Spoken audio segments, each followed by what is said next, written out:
A major chord, one of the easiest chord in guitar. এটা হচ্ছে 2 number freight 4 number string, 2 number freight 3 number string, 2 number freight 2 number string, মানে 4 3 এবং 2 number string এর 2 নম্বর freight ধরলে অনেকে এইভাবে ধরেন, এটাও কারেক্ট, আমি এভাবে ধরে অভ্যস্ত।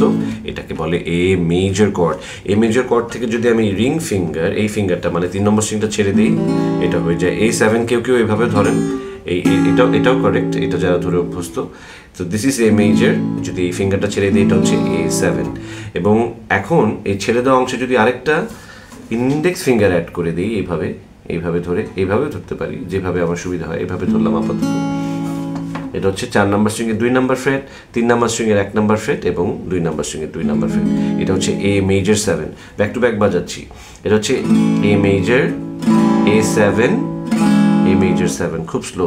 এ মেজর, এই ফিঙ্গারটা ছেড়ে দিলে A7, ইন্ডেক্স ফিঙ্গারটা জি স্ট্রিং এর ফার্স্ট ফ্রেটে অ্যাড করলে হয়ে যায় এ মেজর 7। এটা এ মাইনর কর্ড, আমরা প্রায় সবাই বাজাতে পারি, বিগিনার কর্ড।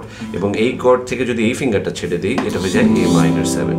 আবার লিটল ফিঙ্গারটা এখানে অ্যাড করলেও এটা এ মাইনর 7, এইটাও কারেক্ট। তাহলে আমরা আবার একটু রিভিউ করি। এ মেজর, এটা ছেড়ে দিলে A7, ইন্ডেক্স ফিঙ্গারটা 1 নাম্বার ফ্রেটে অ্যাড করলে এ মেজর 7। এটা এ মাইনর, এটা A minor 7, this is also A minor 7. Thank you so much.